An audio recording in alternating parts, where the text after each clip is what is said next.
Você conhece a história? Diz que era uma vez um professor universitário muito famoso, ele dava conferências pelo mundo inteiro. E ele tinha um motorista que dirigia ele para qualquer lugar. E aí ele dava sempre a mesma aula. E o motorista escutava essa aula o tempo todo. Escutava.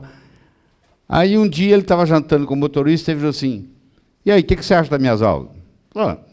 São boas. Aliás, eu sei elas de trás para frente, de frente para trás.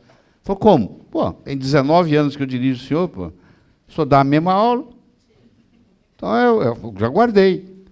Aí ele falou assim, então vamos fazer o seguinte, já que você guardou, na próxima universidade que eu vou dar aula, eu vou te apresentar, você vai ser apresentado como professor, eu vou ser o motorista. Não, tem problema? Nenhum. Tiro de letra. Aí chegaram na próxima universidade, ele se apresenta como motorista e apresenta o professor, que é o motorista dele. Aí eles levam e tal, sala cheia, e o motorista começa a dar aula, dá um show de aula. Melhor até que o professor. Aí, quando termina, vem as perguntas. Bom, mas dá a mesma aula, surgem as mesmas perguntas. Ele vai tirando de letra. Até que surge uma pergunta que ele nunca tinha escutado antes. Eu falo, essa pergunta é tão fácil, que eu vou pedir ao meu motorista para responder. O meu motorista hoje é o doutor Neto, viu? Trouxe o motorista comigo. Vamos lá, vamos ver se o motorista vai precisar trabalhar. Vamos lá. Quem quer perguntar? Pergunta, estou aqui. Ó. Alguma dúvida do que eu já falei até agora?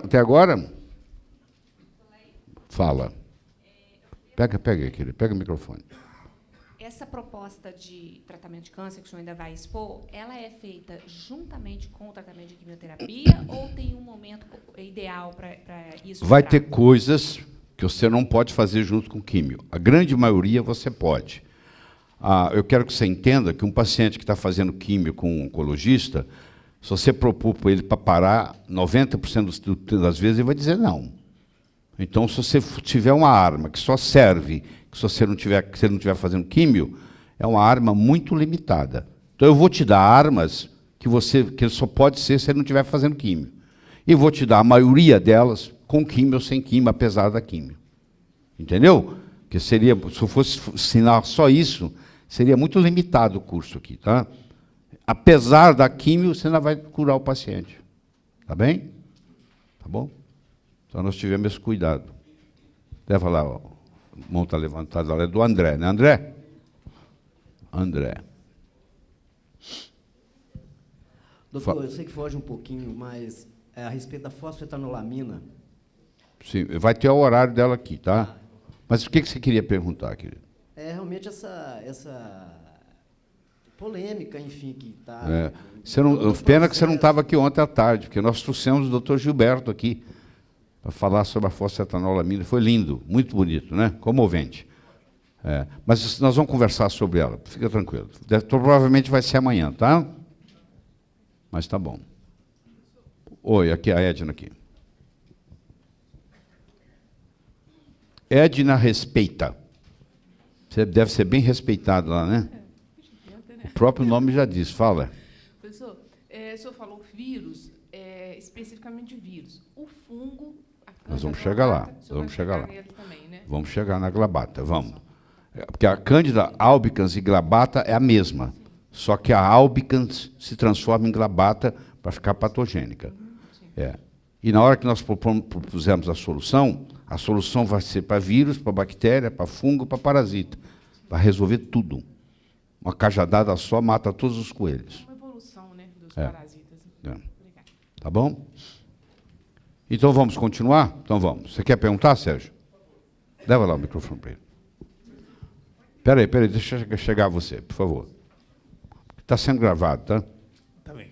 Terá alguma menção do trabalhos realizados pelo Túlio Simontini? Sim, amanhã também você vai ver o Túlio Simontini. Bicarbonato de sódio. Tem também. O Túlio Simontini também tem uma visão reducionista. Se o único instrumento que você tem é um martelo, todo problema você pensa que é prego.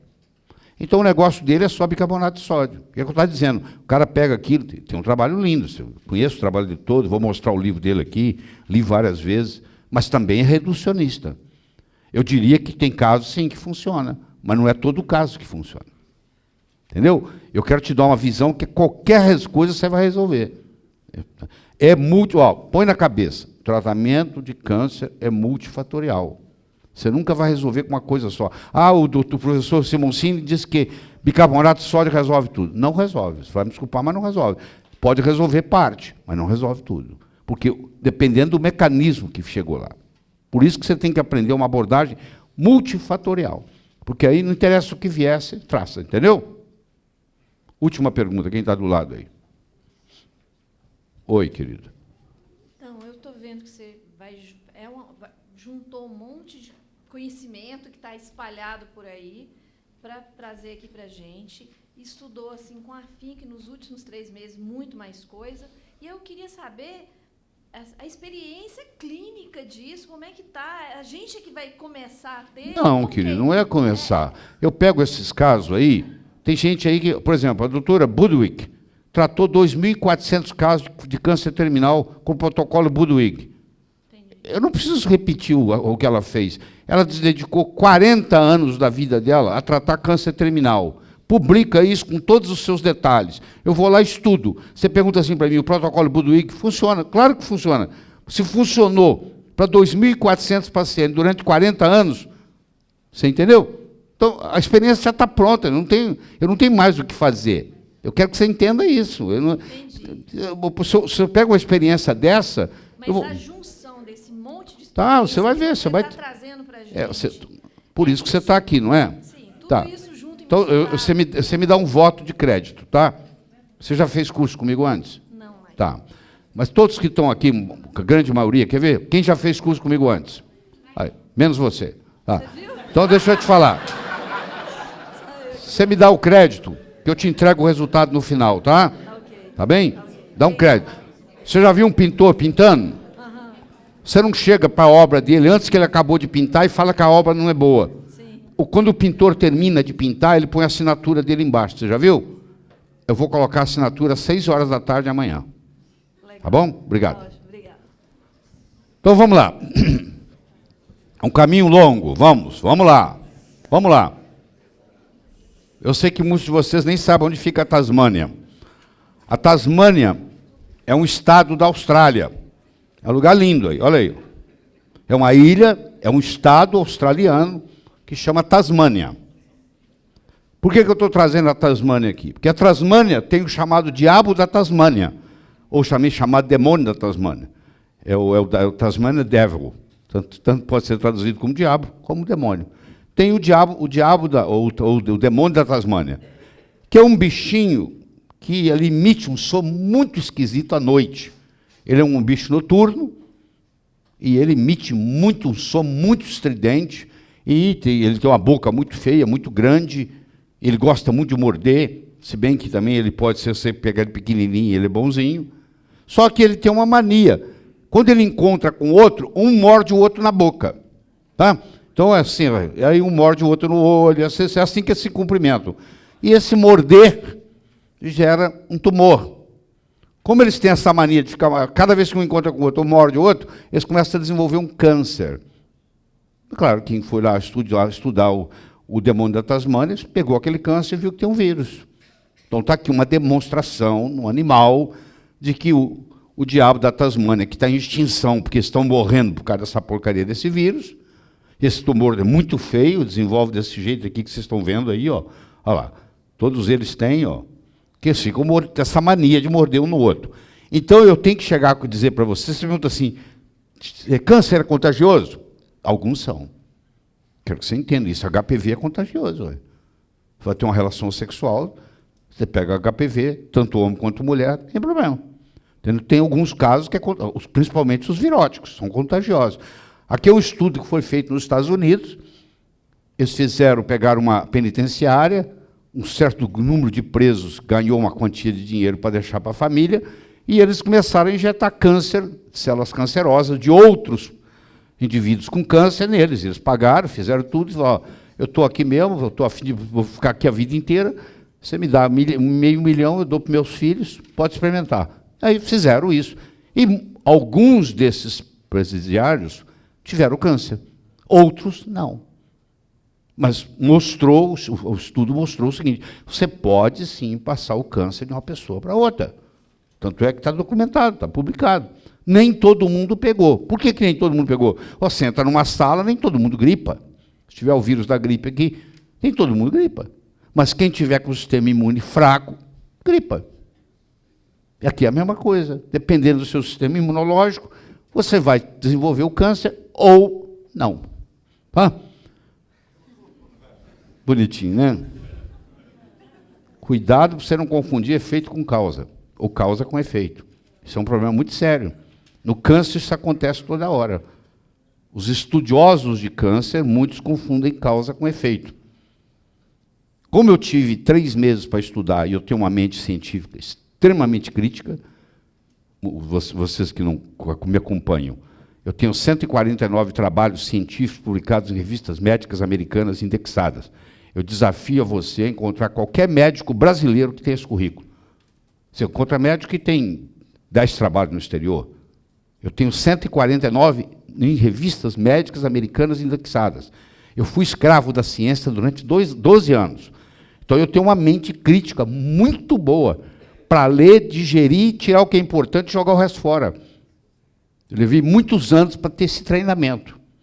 Então, você vai ver que eu vou criticar coisas aqui que parece que isso é óbvio. Não é óbvio, é errado. Confundir o causa com efeito.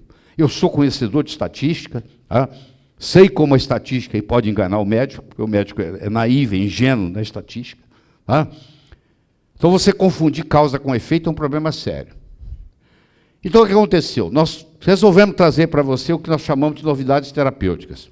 No câncer de mama, novidades terapêuticas no câncer de próstata e novidades terapêuticas na doença de Alzheimer. Olha, só de você aprender isso aqui, que você vai aprender muito mais, você imagina a diferença que isso já faz até na sua família. Eu nem digo na sua família, e você, poxa? Muitos aqui vão desenvolver Alzheimer, se não fizer alguma coisa. A colisão está indo. Se você não desviar, muitos aqui vão terminar com Alzheimer. Iriam, porque agora você está tendo uma alternativa, que eu vou te ensinar aqui. E não precisa. Tá? Hoje é dia do Alzheimer. Você acredita nisso? Parece que foi de propósito, olha aí. Hoje é de 21 de setembro, é o dia do paciente Alzheimer. Não preciso dar parabéns para ninguém aqui, né?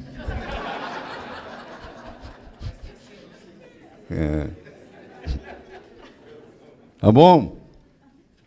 E aqui a célula cancerosa. Nós vamos estudar a inteligência dessa célula, a limitação dessa célula, o que faz ela ficar desse jeito, todo o mecanismo por trás. De novo, quero mostrar para vocês, se você tiver oportunidade, esse livro você pode baixar ele do Amazon.com na forma digital, você pode ler no seu Kindle. Eu tenho 389 livros médicos baixados no meu Kindle. Tem livro lá de 2.000 páginas. E os 389 livros que eu tenho no meu Kindle, todos foram lidos pelo menos uma vez. Você tem uma ideia quanto que eu leio. Tá? Recentemente, saiu um trabalho, aqui, ó, olha o recente aí, dá uma olhada. Recentemente, saiu mais um trabalho com 83.010 homens, mostrando que o nível de testosterona tem muito a ver com mortalidade, com infarto do miocárdio. Ou seja, quanto mais alto, mais você está prevenido. Então, quando eu começar a mostrar para você como é que você trata câncer de mama e câncer de próstata com testosterona, que para muitos de vocês é um grande choque, eu quero mostrar para você que não tem nenhum risco de mais nada. Eu tenho 18 anos que eu uso testosterona em mim. Comecei aos 52, eu tenho 18 anos de testosterona em mim. E eu sou uma prova viva para você que testosterona é uma das coisas melhores que você pode ter para você. A minha capacidade de raciocínio, a minha capacidade energética é a mesma que eu tinha há 40 anos de idade, ou até melhor. E eu não estaria desse jeito se eu não estivesse fazendo uso de testosterona. Isso eu posso lhe garantir. Então é o seguinte, vamos entender um pouquinho de proteínas alvas. Por exemplo, Quais são as proteínas alvos importantes? A primeira proteína alvo importante é uma enzima.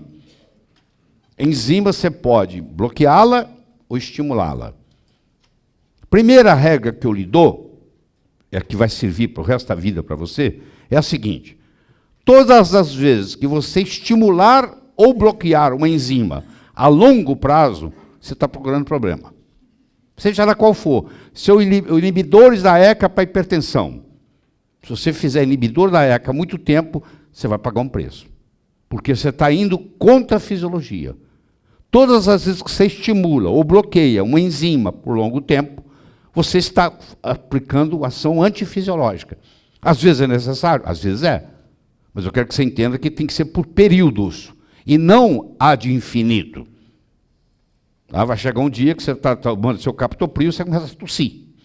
E tem uma tosse, ninguém lembra que é o captopril por causa da tosse, sai procurando, sai fazendo... Aí você chega no médico que entende e fala, para o captopril. 4 dias depois some a tosse. Bom, existem as proteínas transportadoras, que também são alvo.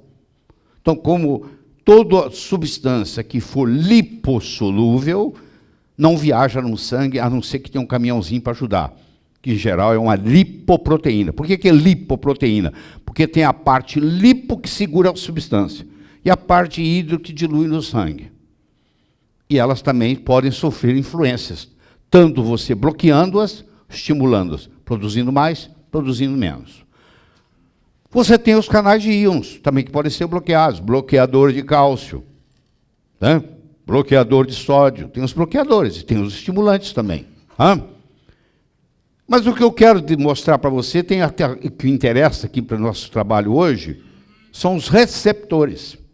Porque é o seguinte, o receptor, eu tenho que ter afinidade ou não. Eu tenho aqui uma substância, eu tenho aqui um receptor, elas têm afinidade, não sabe quando bate a química? Você está no baile, você é solteiro, viu a outra, o homem viu a mulher viu o homem, tem uma química, tem uma afinidade, você vai conhecer aquela pessoa. Isso é afinidade. Quando você vai fazer ativação, ela pode ser agonista ou antagonista. Eu sou atraído por alguém, o receptor é atraído pela substância, ou vice-versa. Essa substância, ela pode, depende da índole dela, ela pode ser agonista ou ela pode ser antagonista. Então você tem agonista de receptores e você tem antagonista de receptores. Bom, você aprendeu, até comigo aqui, que você tem o receptor de membrana, geralmente para os hormônios proteicos. E os hormônios não proteicos têm receptores intracelulares. Por exemplo, eu ensinei para você que o receptor dos hormônios esteroidais está no citoplasma. Eu ensinei para vocês que o receptor do hormônio tiroidiano está no DNA, está no núcleo. Tá. Mas eu quero que você saiba que, recentemente, nos últimos 6, 7 anos, descobriu-se, aí vem a novidade para você, que nós temos receptores de membrana esteroidais. Isso vai fazer uma diferença no tratamento do câncer, você vai ver depois. E nós temos receptores de membrana e temos receptores intracelulares. Os receptores intracelulares pode ser citoplasmático ou pode ser nuclear. Então, eu vou ter momentos que eu vou estar conversando sobre o receptor de membrana, vai ter momento que eu vou estar conversando sobre o receptor citoplasmático, vai ter momento que eu vou estar conversando sobre o receptor de núcleo, para você entender, na hora que eu estiver falando, que nós estivermos mostrando como é que você trata o câncer nessas circunstâncias, cânceres hormonais.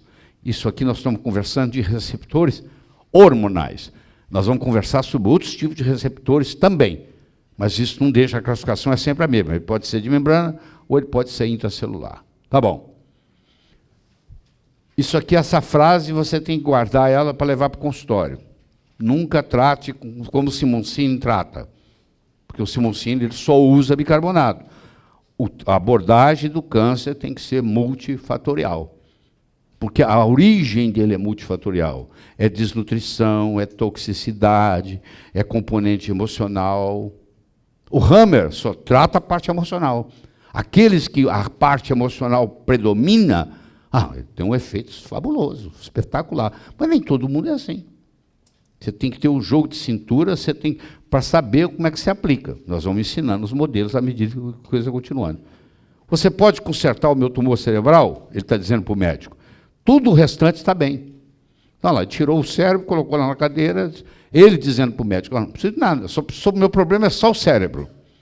Bom, seu problema não é só o cérebro. Se o cérebro comanda todo o seu corpo, não chega um cérebro separado aqui. O tumor é só o sintoma, porra. Põe isso na cabeça. Não, nós estamos usando esse quimioterápico, ele diminuiu o tumor 30%. E daí? Quer dizer isso? Nada. Absolutamente nada.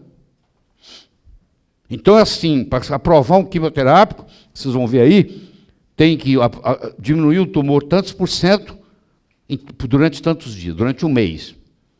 Eu estou cansado de ver coisa que diminui o tumor tantos por cento durante o mês, e no mês seguinte o tumor volta pior. E daí, pô? Eu usar parâmetro de tamanho de tumor para determinar se o quimioterápico vai ou não para a praça, vai ou não para o mercado, é um absurdo. Todo o pessoal está pensando errado. O que eu posso fazer? Tanto é que a mortalidade do câncer não muda nos últimos 50 anos, por causa desses pensamentos medíocres que existem, de quem está julgando isso. Claro que dinheiro está envolvido, e muito envolvido. Tá? O lobby nos Estados Unidos é muito forte, muito mais forte que o no Brasil. Tá? Então, o que vai acontecer? Quando você vai no self-service, está tudo disponível lá para você. Você escolhe o que você quiser. Essa é a minha missão aqui. Eu vou criar um self-service, que eu vou colocar no seu consultório, e você vai falar, para esse paciente, eu vou usar isso, vou usar aquilo, vou usar aquilo. Claro que você vai pegar um jeitão, cada médico tem o seu jeitão. Eu vou trabalhar mais com isso, porque isso tem uma ação genérica, vou trabalhar com isso, o meu tipo de câncer que vem para mim é esse. Cada um vai se adaptar ao seu protocolo. Muito bem. Mas você vai ter de onde escolher várias coisas, porque você vai entender o mecanismo inteiro. Então, a analogia que eu faço é essa aí. Eu vou te dar uma série de opções. A compatibilidade da ressonância com o organismo do indivíduo. A doutora Kátia trabalha com biorressonância. Quem fez o curso da Kátia, levanta a mão. Quase 50%. Que está na sala fez o curso da Kátia. Então, o que acontece? Isso faz uma diferença muito grande para nós. Quer dizer, quem trabalha com biorressonância está anos-luz na frente. Não tem nem comparação, porque você pode ver se aquele quimioterápico é bom para aquela pessoa, você não precisa mandar a amostra lá para a Grécia, para ela voltar, etc. E tal, entendeu? Você decide na hora, se você tem habilidade de trabalhar com a biorressonância. Eu vou pedir à doutora Kátia um momento aqui para fazer uma demonstração para vocês que não trabalham com isso, para ver o quanto que isso é importante. Tá? Então, causas de câncer. Nós temos a deficiência de nutrientes, nós temos o excesso de toxinas e temos o componente emocional, que eu não vou discutir aqui, porque isso aqui não faz parte dessa aula, tá bom? Mas sempre tem um componente emocional. Então, fica aqui marcado para você o seguinte, o paciente chegou com câncer, você pergunta assim, o que aconteceu na sua vida nos últimos 2, 3 anos, antes de você ter o diagnóstico de câncer? E sempre vai ter alguma coisa pegando, tá? Sempre vai ter alguma coisa pegando. E isso aí vai causar uma disfunção mitocondrial. Câncer é uma doença citoplasmática. Põe isso na cabeça. Câncer não é uma doença nuclear. E eu vou provar isso para você aqui. Eu te prometo que eu provo para você que câncer é uma doença citoplasmática. Não adianta você ficar preocupado com o núcleo. Você tem que tratar o citoplasma. E no citoplasma, por que ele é citoplasmático? Porque a mitocôndria está no citoplasma. Então, ele tem uma disfunção mitocondrial. Todo paciente com câncer tem disfunção mitocondrial. Os estudiosos nunca encontraram um câncer onde não haja disfunção mitocondrial. Tá? E a disfunção mitocondrial é que vai levar às mutações genéticas ou epigenéticas da vida. Essa história de fazer o genoma do câncer, isso é uma perda de tempo. Você vai ver o tempo passar. Você lembra, quando eles fizeram o genoma humano era para ser feito em 25 anos, eles bateram o recorde, fizeram em 13, ele começou em 1990, terminou em 2003, custou, sei lá, 3,5 bilhões de dólares. E todo mundo achava, agora que nós vamos descobrir o mapa, acabou o problema. Qual foi a decepção de mostrar que o genoma não valia nada por ele só? tinha que ter o epigenoma, que é muito mais importante que o genoma. Eles começaram agora o epigenoma, vai demorar uns 40 anos e não vai ficar completo. Aí eles começaram o genoma do câncer, tem um genoma do câncer, começou em 2008. Vai levar não sei quantos anos, 15 anos. E também não vai resolver. Estou cantando a bola, quem sabe quando chegar lá eu já até morri. Você fala assim, lá quando era vivo, falava isso, que não ia adiantar nada. Porque não sou eu falando isso. Todo estudioso, crítico, que estuda, vê que esse negócio de genoma, de o gene de não sei o quê. Muita gente tem o gene BRCA1, 2 e não tem câncer de mama. Tem muita gente que tem o cromossomo Filadélfia e não tem câncer. Você vai ver a história do cromossomo Filadélfia aqui. Parece que é uma grande descoberta, mas não tem. Tem muita gente com cromossomo Filadélfia positivo, não tem câncer. Tá? Bom, a primeira coisa que eu quero te ensinar no tratamento, nunca diga que você curou um câncer. Você tem que aprender a usar a palavra remissão, que isso também te traz uma certa humildade. Remissão significa que não há mais câncer que possa ser detectado no organismo. Não significa cura. Você pode ter um câncer de bexiga hoje, eu posso tratá-lo, você pode ficar 5 anos sem ele, daqui 20 anos ele recidiva. Câncer de bexiga pode recidivar com 20 anos. Você vai dizer que você curou um câncer de bexiga? Como? Se a recidiva pode ser 20 anos depois. Você fala assim, ele está em remissão. Câncer é uma doença crônica que você vai ter provavelmente para o resto da sua vida. Você pode ter boa saúde, você pode ter boa qualidade de vida. E você, o que você prefere? Você prefere que eu te cure o câncer e você morre da cura? Ou você prefere ter uma coisa crônica que não vai te incomodar, que está lá no fundo, que nós vamos chamar de remissão, que você vai ter para o resto da vida. Só que você vai viver sua vida normal, só que vai viver, não vai lembrar de nada. Só que você sabe que você tem foi remissão. Eu prefiro que alguém me trate assim, ó. Eu não vou eliminar seu câncer, eu vou cuidar de você.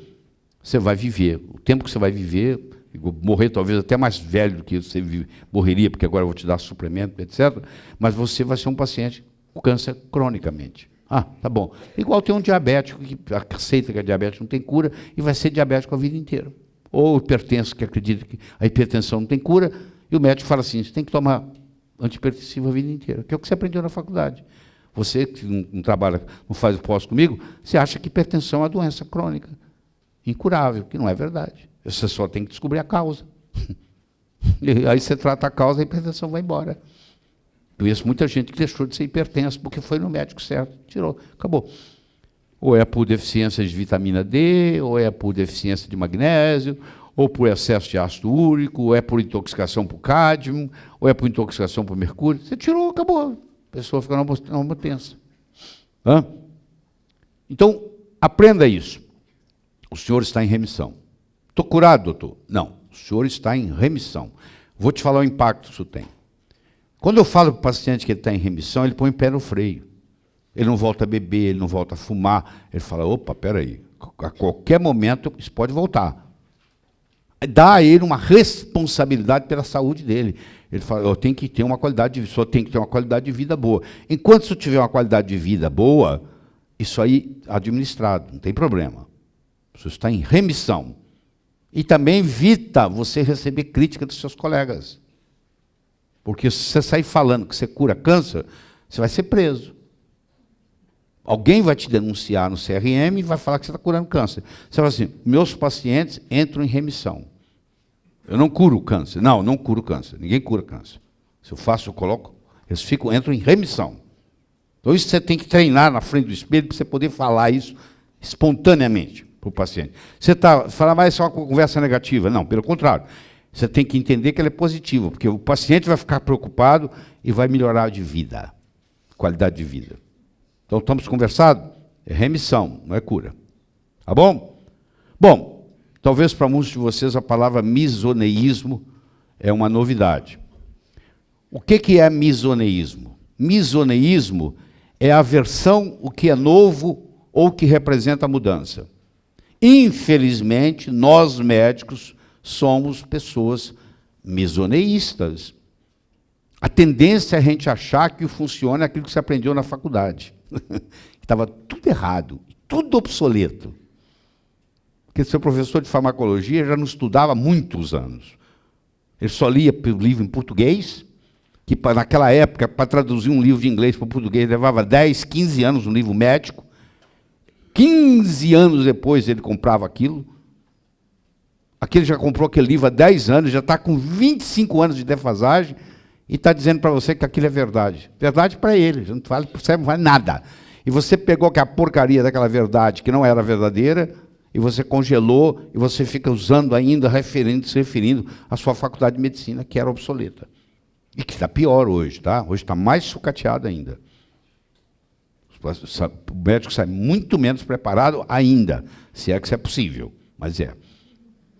Tá? Então, nós médicos, em geral, somos pessoas mesoneístas. Não queremos saber de mudança, não queremos saber do novo. Como que a sociedade... Eu estou perguntando para você, ó. Imagina eu te perguntando isso. Como que a sociedade chamaria o Peter, que se formou em último lugar em uma turma de 100 alunos, na pior faculdade de medicina do país? Sabe como é que ele vai ser chamado? Dr. Peter. Não é assim que ele vai ser chamado depois que ele for formado? Ele estudou na pior faculdade, e ele era o último aluno da turma dele. Mas na hora que ele receber a graduação, sabe como é que vai ser chamado? Dr. Peter. Então você encontra esses colegas com você. Pô. O cara que tirou o último lugar na sua turma é médico em algum lugar. O Vitor Hugo dizia, nada é mais forte que uma ideia quando chegou a sua hora. Chegou a hora, meu amigo. Todo mundo está cansado de morrer de radioquímio, cirurgia. Chegou a hora. O pessoal não aguenta mais. Está pipocando em todo lugar essa ideia. Essa ideia está no Brasil, essa ideia está nos Estados Unidos, essa ideia está na Europa, essa ideia está na China. Chega! Ninguém aguenta mais. Pô. Ninguém aguenta mais a máfia do câncer. Você, para morrer de câncer nos Estados Unidos, o governo gasta $800 mil por cada morte de câncer. Custa para o governo americano. Hoje, o que deixou de trabalhar, o que deixou de render, o que gastou de remédio no hospital, calculado. O economista que calculou isso, está publicado. Você gasta $800 mil para morrer de câncer nos Estados Unidos. É muito triste isso. Tá? E é uma máfia muito forte. Tá? Você tem câncer. Essa frase, você tem câncer, é pronunciada nos Estados Unidos 4.549 vezes por dia e ouvida pelo portador pela primeira vez. Por quê? Porque no ano de 2014, 1.660.290 novos casos nos Estados Unidos, com mais de 600 mil mortes por causa de câncer. Então, quase 5.000 vezes por dia se escuta pela primeira vez, você tem câncer. Quando você escuta a frase, você tem câncer, parece que você recebeu uma sentença de morte, e não precisa ser assim. Eu prefiro ter câncer do que ter muitas outras doenças. Porque câncer é controlável, posso viver com ela por muitos anos sem problema. Hoje eles pegam um paciente com mais de 70 anos, nos Estados Unidos, com câncer de próstata, e a conduta é não fazer nada. Você vai ver aí, publicação, que eu vou apresentar para você quando eu fizer câncer de próstata. Não faça nada, porque a observação, ele vai viver mais do que se você mexer em qualquer coisa. Em mim eu não deixo fazer nem biópsia. Porque furou a cápsula lá, espalha. Você já viu uma caixinha de marimbondo? Vai lá dar uma martelada numa caixinha de marimbondo para você ver. Quero ver se você junta os marimbondos de volta dentro da caixinha. Acabou, não. Pega mais. A célula espalha e começa a história. Tá? Aqui, ó, isso aqui foi, no mesmo ano, 2014, foi publicado aqui no Jornal de Saúde, aqui, ó, o Brasil deverá ter cerca de 580 mil novos casos de câncer em 2014. Quais são esses cânceres? Pele, próstata, mama, intestino e pulmão. O câncer mais comum que tem no homem e na mulher é a pele. A próstata é o segundo câncer mais comum no homem, a mama é o segundo câncer mais comum na mulher, e o pulmão recebe muita metástase. É o órgão que mais recebe metástase. É fácil. O sangue tem que passar todo o sangue passa pelo pulmão para ser filtrado. Então é um lugar muito grande para metástase, tá? E o câncer do intestino também vem aumentando. Então esses aí. Então o Brasil está lá com 580 mil casos novos, e é mais ou menos a proporção quase igual aos Estados Unidos, por ano. E esse pessoal, tudo vítima da máfia do câncer. É triste, viu? É triste. Então, o câncer no Brasil, você tem o de pele, você tem o de próstata, você tem o de mama, você tem o de intestino e você tem o de pulmão. Então, vamos conversar rapidamente sobre o de pele. O de pele, eu tenho boas notícias para você. Só 10% daqueles cânceres de pele são melanoma, que é responsável por 85% a 90% das mortes. Só 10%. Olha só, dos cânceres de pele, só 10% é melanoma. Mas 90% das mortes por câncer de pele é melanoma. E o melanoma, você sabe, se você detectar ele precocemente, não tem problema nenhum. Você cura ele até com iodo, solução de Lugol a 7%. Solução de Lugol a 7%, você acaba com melanoma. Passa todo dia, 2 vezes por dia, o melanoma some da sua pele. Agora, depois você pega um pneu, escuta essa, pega um pneu, vai para um morro, manda alguém soltar o pneu, você fica uns 2 metros, segura ele. Soltou o pneu, você trava ele. Agora, você põe alguém para soltar o pneu, você desce 20 metros. Fala, solta. Sabe o que vai acontecer? O pneu vai passar por cima de você. Lá, se você está pertinho do pneu, você segura ele. Mas se você deixar o pneu pegar velocidade, o câncer é a mesma coisa. Enquanto ele está in situ, qualquer um cura ele. Quando ele espalhou, é outro problema. Então, eu acho que você tem que ensinar para o seu paciente o ABCDE do câncer do melanoma, para mostrar que uma pinta é melanoma, outra não é. Nós não vamos discutir aqui porque não dá tempo para isso, mas isso tem que ser ensinado para o paciente. Tá bom? Bom, o pulmão é o órgão mais acometido de metástase. É fácil você entender, porque a metástase ocorre na linfa ou ocorre no sangue. A linfa vai desembocar no sangue. Todo o sistema linfático desemboca no sangue. Então, o sangue vai todo para o pulmão. Então, todo lugar que você tiver um câncer, o pulmão vai ficar sabendo. Vai passar por lá. Então, por isso, não é novidade que é lá que tem mais metástases, pô. Porque de todos os cânceres, tem câncer que tem preferência. O câncer de mama, por exemplo, você vai ver, gosta de osso. Tem uma teoria por que ele gosta de osso. Eu vou explicar por quê. Tá? E aí, tá até ali, o câncer de mama, tanto o câncer de mama aqui, ó, quanto o câncer de próstata. Se o paciente está com câncer de próstata, câncer de mama, você vai, opa, deixa eu ver os seus ossos. Vamos fazer um exame para ver como é que estão os seus ossos. Temos que fazer um estudo de imagem para ver se tem metástase óssea. Porque é lá que eles vão. E tem uma teoria por que lá que eles vão. É uma questão de afinidade. O câncer, a célula cancerígena da mama e da próstata tem uma afinidade por osso. Então ela procura o osso para ficar lá. Tá bom? Então, é uma palavra muito poderosa. As famílias não pronunciam. Ele está com aquela doença. Aqui no Brasil, eles têm coragem de não contar para o paciente que ele tem câncer. Isso é contra a lei nos Estados Unidos. Lá nos Estados Unidos é o contrário. O cara fala como se estivesse, vamos tomar um café. Como se fosse assim, faz assim, como nada.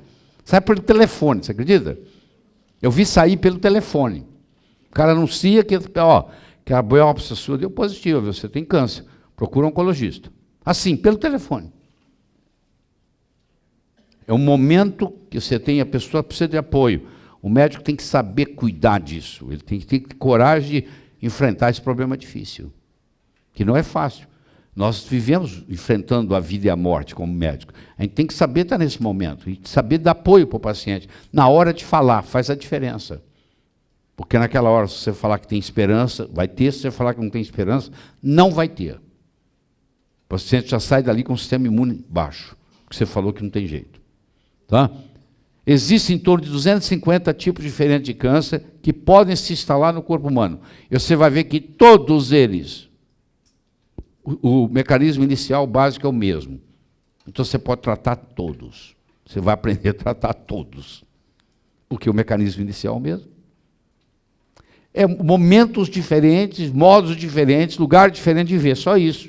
São diferentes pontos de vista. Tá?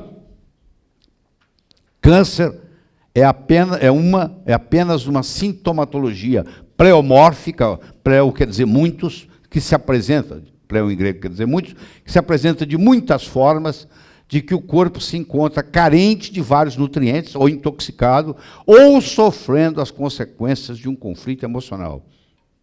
Perdeu o filho, parece com câncer. Perdeu o marido, divorciou, parece com câncer. Entendeu? Então é assim. Então a mama, por exemplo, da mãe, da mulher, se você pegar um homem nu ali, ele faz assim, ó. Se você pegar uma mulher nua, faz assim, ó. Isso tem um psicológico muito diferente. Se você pegar um homem nu de susto, ele tampa a genitália. Se você pegar uma mulher nua, a tampa a mama. Você vê a representação da mama para ela como feminina.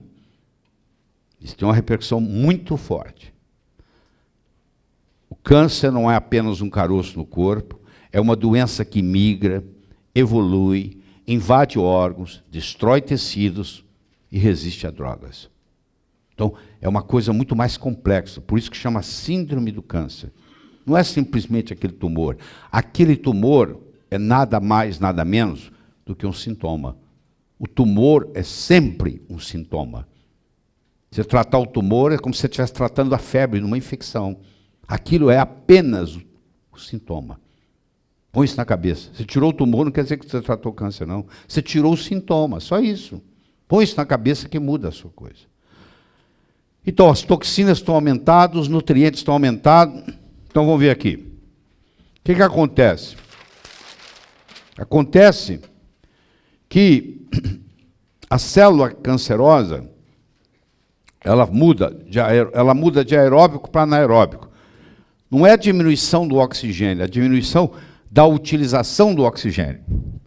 Quando ela diminui a utilização de oxigênio, ela passa por um mecanismo anaeróbico, que é um mecanismo onde vai produzir 19 vezes menos ATP do que se fosse no sistema aeróbico. E o produto final de um metabolismo anaeróbico chama-se ácido láctico. O próprio nome já diz, você acha que o pH é alto ou é baixo? O pH é alcalino ou ácido? Se ele está liberando ácido láctico, como é que você vai ter pH alto? Você tem que ter pH baixo. Então, no interstício do câncer, predomina o pH baixo. No citoplasma do câncer, predomina pH ácido. Mas se a célula ficar com pH muito ácido, ela morre. Então ela começa a fazer um mecanismo de compensação. Aqui está o núcleo, aqui está o citoplasma, aqui está o interstício. Ela começa a eliminar ácido lático. Toda a célula cancerosa libera ácido lático. Não tem uma que não libere. Toda. Ela começa... Então, aqui, esse ambiente aqui vai ficando altamente ácido. Altamente ácido. Aqui dentro também vai ficando ácido, mas ela quer sobreviver. Ela começa a ter minerais que entram aqui, vocês vão ver daqui a pouco, para poder sobreviver. Então, elas têm que manter um certo pH aqui, interno, para sobreviver. Mas quando você olha aqui no interstício, está tudo ácido. Ela tem que manter uma certa alcalinidade aqui para tentar sobreviver a essa acidez. Então você vai ver a briga, o tumor é ácido, o tumor é alcalino. Vocês já viram isso na literatura? Pô, depende de onde você colocar. Se você pesquisar aqui, ó, o tumor é ácido. Se você olhar na célula perto do núcleo, ela pode estar com alcalinidade para poder sobreviver no meio ácido. Aí você vai contar alcalino. Você tem dois jeitos aqui para matar essa célula. Ou você faz ela ficar mais ácida, ou você alcaliniza ela mais. Todo ser vivo, todo, sem exceção, ele tem um pH que ele consegue viver. Você vai pegar bactérias que conseguem viver num pH 13, 14. Você fala, mas como é que pode ser ácido sulfúrico? Isso aí como é que chama? Soda cáustica. Pô, como é que pode viver na soda cáustica? Tem bactéria que consegue viver na soda cáustica. Porque o modus operandi dela permite. Tem bactérias que vivem... Helicobacter pylori, ele vive no estômago. pH 2,5, ele está lá, ele vive. Nós temos que respeitar, o ser humano tem que respeitar. O sangue é 7,35, 7,45. E para quem não está lembrado, o pH é logaritmo. É igual a escala de Richter. A escala de Richter, se você tiver um terremoto que tem na escala de Richter, ele é 7,5, e agora vem um terremoto que é 8,5, Ele não é uma vez mais, ele é 10 vezes mais forte. A escala de Richter é logarítmica. Um terremoto de 7,5 é 10 vezes menos impacto do que um terremoto de 8,5. Aqui é a mesma coisa, o pH ele é logaritmo. Se você tem um pH de 6,5 e eu tenho um pH de 7,5, eu sou 10 vezes mais alcalino que você. 10 vezes. Tá? É sempre lembrar que isso tudo é logarítmico. Tá? Nós vamos ver a importância disso. A importância do pH e a importância do oxigênio. Otto Warburg descobriu que quando a célula decide, porque a célula faz tudo para sobreviver, quando a célula está sofrendo, vocês vão ver daqui a pouco, ela tem que decidir se ela vai sobreviver ou se ela vai morrer. Ela, quando decide sobreviver, ela começa com um mecanismo. O primeiro mecanismo chama diluição. Diluir é combater poluição. Quer ver? Você vai no Ipanema, a praia está contaminada lá, porque tem muito cocô na água. O número de partículas por milhão que está chegando está maior do que permitido pela saúde, Ministério da Saúde. Aí, hoje está fechada a praia porque está contaminada. Mas se você for lá no alto mar, lá pode nadar. Por quê? Lá está diluído. A primeira coisa que a célula faz para sobreviver, ela dilui. Por isso que você incha. Ah, eu não consigo de manhã colocar a minha aliança. Então você está edemaciando durante a noite. Tem alguma coisa errada. O seu corpo está precisando edemaciar para enfrentar a poluição. Você deve estar poluído. Igual a praia de Ipanema. Está poluída. Então esse é o diluir. Esses ácidos vão acumulando aqui, ó. Esses ácidos vão acumulando. Aqui os ácidos acumulando aqui, ó. Quer ver? Esses ácidos vão acumulando, começa a ficar corrosivo. Daqui um pouquinho corrói a célula. Sabe o que a célula fala? Está na hora de tamponar. Vamos fazer tamponamento. O que é tamponar? É transformar ácido em sal. Então começa a depositar sal. Deposita aqui, deposita no joelho, deposita no cotovelo. Você começa a calcificar o pulmão, começa a calcificar o rim, começa a calcificar o fígado. Você está o quê? Tamponamento, está tamponando. Aí você começa o quê? Como você não está conseguindo excretar, você começa a excretar pela mucosa, você começa a excretar pela pele, começa a aparecer doença de pele. Se isso não dá certo, sabe o que ela faz? Vem o câncer, ela muta. Ela faz a mutação e a desgraça começa. Bom, a deficiência ou incapacidade de sua utilização do oxigênio cria uma coisa chamada hipóxia funcional, também chamada citopática. Quando você tem uma hipóxia, me acompanha aqui, por favor. Quando você tem uma hipóxia, mesmo que seja funcional, funcional significa o seguinte, não está faltando oxigênio, não está faltando oxigênio, está faltando a... Obrigado, Neto, obrigado, desculpa. Não está faltando oxigênio, está faltando a habilidade de utilização do oxigênio. Por isso que chama funcional. Olha lá. Quando você tem hipóxia funcional, você libera uma substância chamada HIF-1-alfa, Hypoxia Induced Factor. E isso é também um dos responsáveis por gerar o câncer. Quando você tem aumento disso aí, é um problema sério. Porque eles vão estimular a célula a se tornar cancerígena. Então, se eu tenho uma hipóxia funcional crônica, aliás, o Otto Warburg, ele pegava as células normais, colocava elas em hipóxia por períodos e mostrava que em 3, 4 dias elas viravam cancerosas. Você pode pegar uma célula normal e fazer ela ficar cancerosa, se você consegue produzir isso aqui, ó. Hypoxia Induced Factor, HIF, HIF, 1-alfa. Tá? Então, vamos entender o processo da carcinogênese. Eu tenho a ativação dos proto-oncogenes, os proto-ontogenes, ou proto-oncogenes, para virar oncogênese. Larga o proto e fica só onco. O que são os proto-oncogenes? São genes responsáveis pela replicação celular. Só isso. Se eu mutar os genes responsáveis pela replicação celular, eu posso ter câncer. Se eu replicar, se eu fizer qualquer mutação de outro, não é problema. Eu não posso mutar aquele genes, porque aí começa o processo de proliferação. E aí, infelizmente, faço do outro lado. Pus o pé no acelerador e tiro o pé do freio. Eu também desativo os genes supressores.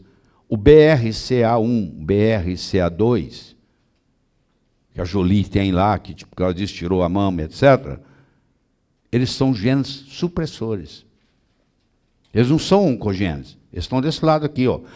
São mutações genéticas onde os supressores de tumor não existem para ela. A mãe dela morreu, e eles acharam que vamos tirar a mama, vamos tirar o ovário, vai tirando agora, vai desmontando, um desmonte.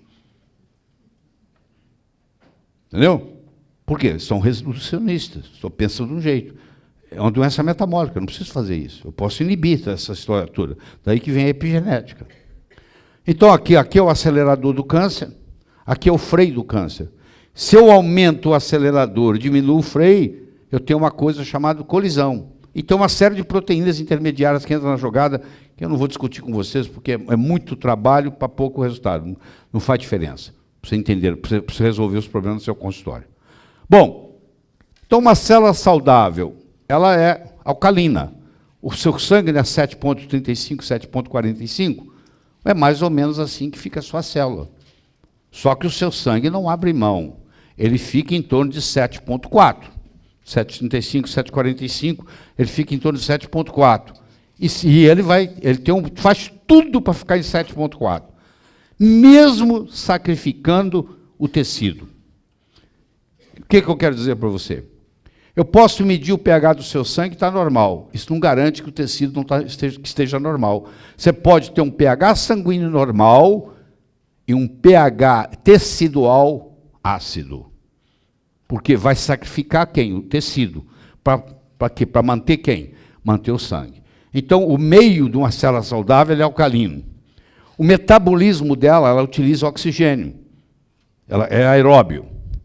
Ele tem pouco sódio. Você lembra que a célula tem sódio predominando no meio extracelular e potássio no meio intracelular. Quando faz a bomba sódio-potássio, o que acontece? Quando desencadeia o potencial de ação, o sódio entra, o potássio sai.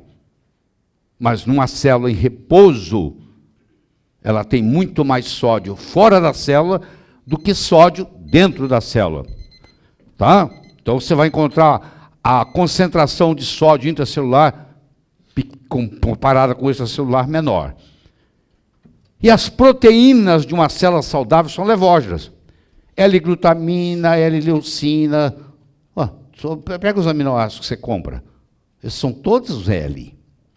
As proteínas humanas saudáveis, elas são todas levógenas. Tudo é L. L-leucina, L-valina, L-glutamina, tudo é L. Tanto é que você nem precisa falar que é L. Você fala glutamina, a farmácia entende que é L, pô. Não precisa ficar falando que é L, porque é L. Então, ele é levógena. Agora, se você pegar uma célula que mutou, o que vai acontecer? Ela vira uma célula tumoral, o meio onde ela vive agora é ácido. Por quê? Porque ela tem um metabolismo anaeróbio. Ela produz ácido lático. Tá? Olha lá, ela é um metabolismo anaeróbio. A energia que ela produz é 19 vezes menor do que uma célula aeróbia. Olha lá, ela agora é o seguinte, como ela tem que sobreviver nesse meio ácido, como um mecanismo compensatório, o que ela faz? Ela enche de sódio. Ela puxa sódio para dentro da célula. Porque na hora que ela puxa o sódio para dentro da célula, ela estabiliza o pH intracelular para não morrer. Porque senão vai corroer. O pH ácido é corrosivo.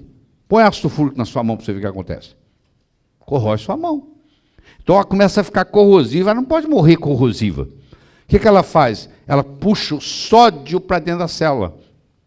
Para sobreviver. É um mecanismo de sobrevivência. E ela cria uma proteção. Aquela célula ela é inteligente. Ela fala assim, ninguém chega aqui, ó, eu vou me encurralar aqui, ó, eu vou pôr uma barreira em volta de mim, eu vou pôr uma proteína D. Ela pega a proteína levógena, ela vira destrógena. E essa proteína aqui, sabe como é que a gente destrói ela? Enzimas pancreáticas. Ah, então é por isso que o Dr. Kelly, dentista americano, foi preso no final da vida também, curava câncer no Texas. Vinha gente do mundo inteiro curar câncer com ele. Por quê? Porque ele fazia o protocolo do Kelly, lipase, protease, amilase, como é que chama? Bromelina? Como é que é bromelaína ou bromelaína, os dois nomes, né? Aquela enzima que tem no abacaxi. É bromelina ou bromelaína, tem os dois nomes, tá? Pode procurar que tem. Então, o que acontece? O uso de enzimas no tratamento do câncer, que é o protocolo de Kelly, é esse aqui, ó. Por quê? Porque essas proteínas são digeridas. Ele tinha uma teoria de que o câncer era causado por células trofoblásticas. E as células trofoblásticas são muito sensíveis às proteínas pancreáticas. Então ele achava que o paciente desenvolvia câncer porque tinha deficiência de proteína pancreática. Ele não deixa de ser verdadeiro, mas isso aí é efeito, isso não é causa. Mas o fato é que isso você acrescentar, é uma opção que você tem. Se você acrescentar proteínas pancreáticas, você vai ter um efeito benéfico no tratamento do câncer. Quero que você entenda isso. Mas agora você entende por quê? Porque essas proteínas elas só são destruídas se você usar enzimas pancreáticas. Tá? Então, aqui as proteínas L estáveis no meio alcalino. As proteínas D são estáveis no meio ácido. Elas não são corroídas. Por que ele vira de levógeno para estrógeno? Porque a proteína destrógena, ela resiste mais ao meio ácido. Como está tudo ácido, ela resiste, vai. Aí se eu vou lá e destruo as proteínas com as enzimas pancreáticas, eu agora posso atacar a célula com corrosivo e a célula morre.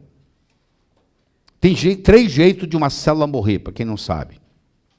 O jeito funcional, morte natural. Ah, o fulano morreu de morte natural. Ele morreu, a morte natural da célula, vamos pegar isso e falar assim, essa célula morreu de morte natural. Significa que ela morreu por apoptose.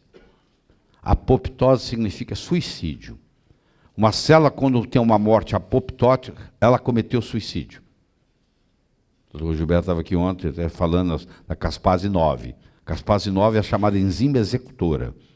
Quando chegou a hora de morrer, a enzima caspase 9 vai lá e fala, ó, está na hora, acabou seu tempo. Aí ela tem que começar a morrer. E é o citocromo C que desencadeia esse processo. Mas tudo bem. Aí, essa é a morte apoptótica. 99% do que acontece no seu corpo é apoptótico. A célula cancerosa, ela faz a ruptura da apoptose. Essa lei, ela não respeita mais. Aqui para você, ó. Não respeito, não. Caspase fala para morrer, fala, não vai morrer nada, não. Quem manda aqui sou eu.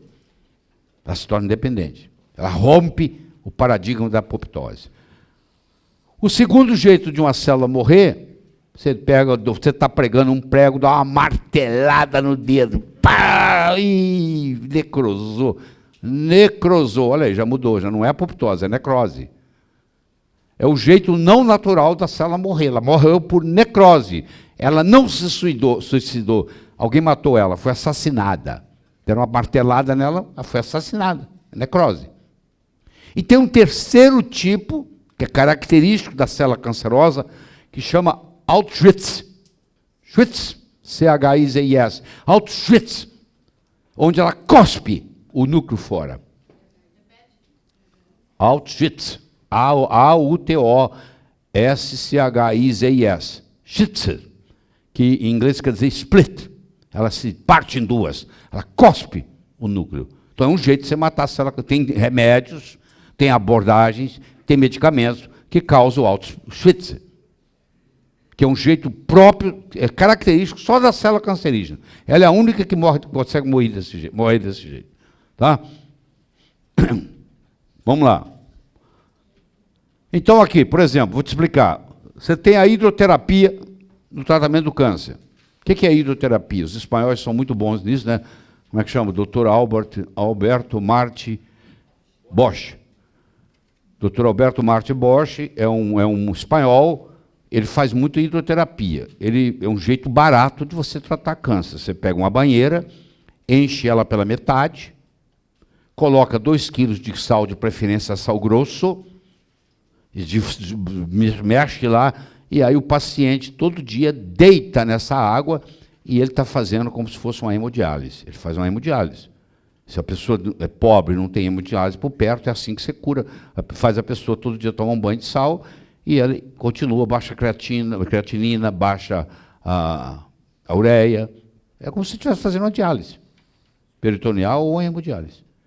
Aí o paciente com câncer, ele coloca ele dentro dessa banheira, ele ensina a fazer em casa, ele ensina onde é que compra os 2 quilos de sal no mercado, que é mais barato, o paciente compra um saco de sal, que é barato, todo dia ele coloca 2 quilos de sal naquela metade da banheira, a outra metade é ele, né? Porque na hora que ele entra, a água sobe, né? É o princípio de Arquimedes. Já ouviu falar no princípio de Arquimedes? Eureka, eureka, eureka. Quando o Arquimedes descobriu o princípio de Arquimedes, ele estava tomando banho. Porque o rei deu para ele uma coroa, o rei ganhou uma coroa de ouro. A história é assim. O rei ganhou uma coroa de ouro. E o rei desconfiou que o cara deu a coroa para ele que não era ouro puro. O rei do vizinho foi lá visitar ele, deu uma coroa que ele achou que era meio fajuta. Ele chamou o Arquimedes, que era o matemático da corte, e falou, você tem 48 horas. Você tem que me dizer se essa coroa é pura ouro ou não é. Do contrário, eu vou mandar te matar. Boa motivação, né? Aí ele não teve conversa, ele ficou quebrando a cabeça, quebrando a cabeça, quebrando a cabeça. Aí ficou cansado, falou, vou tomar um banho. Na hora que ele entrou na banheira para tomar um banho, ele pôs a coroa na água para ver, de repente, tá! Ele descobriu o princípio de Arquimedes. Ele viu que o deslocamento da água era proporcional ao peso, bababá. Aí, baseado naquilo, ele podia dizer se o ouro, qual era a densidade do ouro na água, qual era a densidade do chumbo na água, se a coroa tinha chumbo, se não tinha. E parece que foi descoberto que a coroa era falsa. O outro morreu, não ele, né? Entendeu? Mas então, aí você coloca a pessoa dentro e aí faz a chamada hidroterapia. Aí você começa a tirar o sódio de dentro da célula. Quando você tira o sódio de dentro da célula, a célula entra em apoptose. Porque ela vai morrer, porque o corrosivo vai comendo ela, porque agora não tem jeito de controlar mais, porque o sódio atrai, puxa e atrai, por causa da osmose, puxa. Isso é a hidroterapia. Você quer fazer algum comentário, Neto? Sobre o assunto? Não. Não. Lembre-se que você é meu motorista, hein? E tem a enzimoterapia, que às vezes, até, no caso do doutor Alberto Marti Bosch, ele combina as duas. Inclusive, o doutor Cardesim, que é de Barcelona, nós estamos negociando, nós vamos ter um estágio, nós estamos negociando 2 estágios, um em Miami, vocês vão poder sair daqui e ficar 10 dias em Miami, vocês, estou falando dos alunos da pós, e eu estou criando um outro estágio em Barcelona, que você vai sair daqui e ficar 10 dias aprendendo a tratar câncer com o doutor Cardesim em Barcelona. Para o ano que vem nós vamos ter esses 2 estágios funcionando. Tá? Bom, então a enzimoterapia, que são as enzimas pancreáticas, elas vão lá e destroem as proteínas D. Todo mundo entendendo, tá? Não tem mistério nenhum, gente, tudo fácil, pô. É só estudar 3 meses, 10 horas por dia, fica fácil, né? Toda pergunta respondida é simples, já percebeu? Toda pergunta respondida é fácil. Agora, para responder é que é o problema. Para você montar, criar, colocar, explicar como é que vai fazer. Vocês estão entendendo 100% do que eu estou falando. Nunca falei nada aqui que você não tem entendido. Mas olha só, nós temos 2 blocos só. Olha como é que o seu entendimento de célula, de fisiologia, de câncer já modificou. Você já não é o meu médico que chegou aqui hoje de manhã, não. Já fez um avanço enorme. Isso é que eu chamo de introdução. Eu estou criando a base, você tem que entender isso aqui, para poder aí eu começar a te ensinar a orar mais rápido. Pôr em remissão. Até eu caio nessa história. É remissão. O paciente em remissão. Ninguém vai te incomodar se você faz... Não, eu não curo o câncer, eu apenas coloco em remissão. Ninguém te incomoda. Entendeu? Por isso que você tem que ter o self-service. Você tem tudo ali, ó. Aí você vai dizer, ó, para você é isso, para você é isso, para você é aquilo, para você é aquilo. E todos os exames que ajudam, nós vamos estudar, a decidir qual e qual. Mas primeiro você tem que entender essa fisiologia toda aqui, ó. Porque senão você está navegando no nível de técnico e não de médico. O médico tem que entender o que está por baixo, que é a razão, a explicação fisiológica. Estude fisiologia, que você vai ser um melhor médico. Tá? Então nós temos que dar essa parte fisiológica toda, que talvez gaste quase que o dia todo. Mas tudo aqui sem perder tempo. Cada coisa que eu te ensino aqui, ó, eu ensino lá, já te trago aqui a terapia. Ó. Você é um paciente pobre, pô. Qualquer paciente pobre compra 2 quilos de sal, querido. Qualquer um. Não, qual é o problema?